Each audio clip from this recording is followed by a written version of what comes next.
Warcraft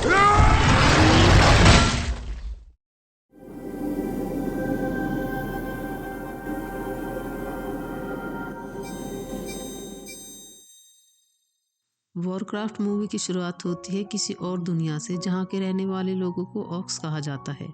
ये लोग आम इंसानों की तुलना में बहुत ही बड़े और पावरफुल होते हैं, लेकिन अब इनकी दुनिया पूरी तरह तबाह हो चुकी है क्योंकि इनका लीडर गुलदान ग्रीन मैजिक के कारण करप्ट हो चुका है। ये मैजिक इतना खतरनाक है कि किसी आत्मा के बलिदान पर चलता है।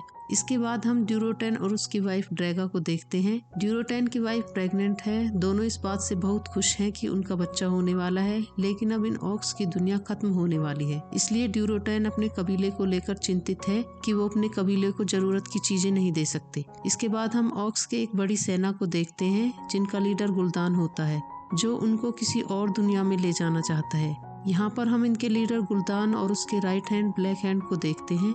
गुलदान बहुत ज्यादा पावरफुल है और उसके पास सोल मैनिपुलेशन की भी पावर है। गुलदान ग्रीन मैजिक का यूज करता है और इसी के कारण आज इनकी पूरी दुनिया खत्म हो चुकी है और ये जहाँ भी जाता है वहाँ की दुनिया धीरे धीरे खत्म होने लगती है। यहाँ पर हम देखते हैं कि गुलदान ने बहुत सारे लोगों को कैद करके रखा है। यह सभी लोग ड्रैनाई स्पीशीज से बिलोंग करते हैं। इनके बीच हम गरोना नाम की एक कैदी को देखते हैं जो कि आधी ऑक्स और आधी इंसान होती है। गुलदान ने इन कैदियों को इसलिए कैद करके रखा है क्योंकि इनकी सैक्रिफाइसेस के कारण ये दूसरी दुनिया में प्रवेश कर सकते हैं। गुलदान अपनी आर्मी को दूसरी दुनिया में ले जाने के लिए लोगों की जान का सैक्रिफाइस करता है और कुछ देर बाद दूसरी दुनिया में जाने के लिए गेट खुल जाता है। गुलदान के कारण ऑक्स की आर्मी दूसरी दुनिया में प्रवेश कर जाती है, पर गुलदान अपनी आर्मी के कुछ ही लोगों को वहां पर ले जाता है क्योंकि गुलदान के पास इतने कैदी नहीं होते कि वे सारी आर्मी को अर्थ पर ला सके। खैर, हम देखते हैं कि ड्यूरोटेन और उसकी वाइफ ड्रैगा भी अर्थ पर आ जाते हैं। तभी अचानक ड्रैगा को लेबर पेन होने लगता है और उसके बाद गुलदान ड्रैगा की हालत देखकर उसकी मदद करता है। थोड़ी देर बाद ड्रैगा एक बच्चे को जन्म देती है, पर वो बच्चा मरा हुआ पैदा होता है। गुलदान अपनी शक्तियों का इस्तेमाल करके उस बच्चे को जिंदा कर देता है। वह एक हिरण की जान लेकर उस बच्चे में डाल देता है और बच्चा जीवित हो जाता है। इसके बाद हम आर्यन फोर्स किंगडम के कमांडर लूथर को देखते हैं। थोड़ी देर बाद लूथर को एक संदेश मिलता है जिसमें लिखा होता है कि उसके राज्य पर किसी ने हमला कर दिया है और उन्हें तुरंत ही वहां पर जाना होगा। तभी वह अपने राज्य स्टॉर्मविंड आ जाता है। यहाँ पर वह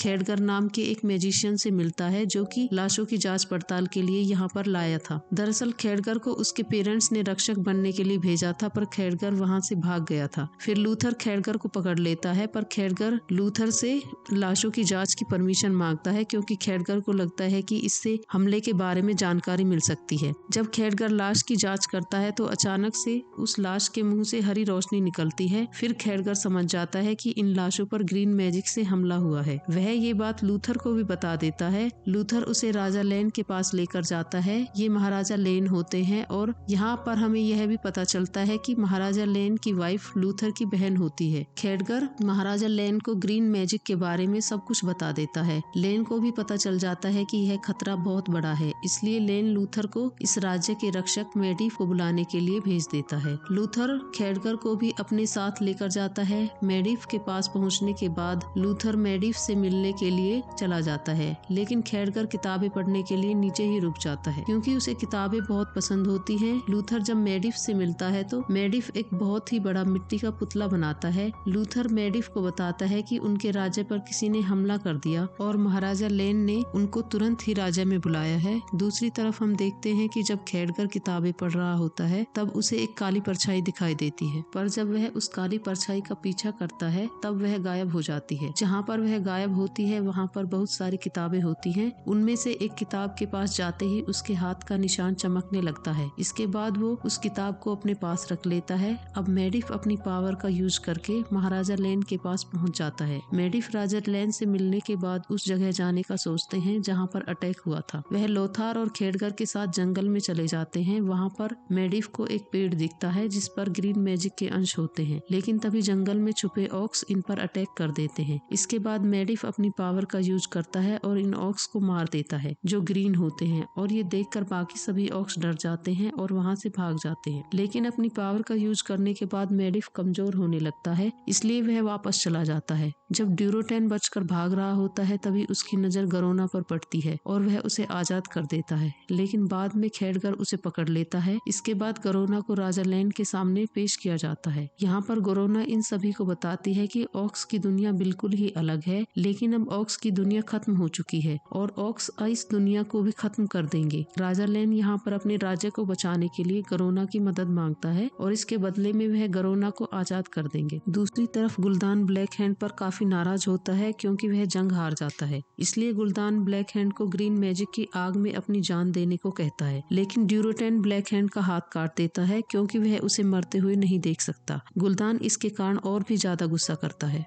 और ड्यूरोटेन गुल्दान से माफी मांगते हुए उससे कहता है कि इंसानों ने ऑक्स के खिलाफ वैसा ही जादू किया था जैसे गुल्दान करता है। यह सुनकर दूसरी तरफ राजा लैंड के फ्यूनरल के वक्त सभी राज्यों के राजा ऑक्स का मुकाबला करने के लिए स्टॉर्मविंड आ जाते हैं और वह सभी लोग मिलकर लूथर को स्टॉर्मविंड का नया राजा बना देते हैं। मूवी के एंड में ड्यूरोटेन और ड्रेगा के बेटे को एक इंसान उठा लेता है और ये मूवी यहीं एंड हो जाती है।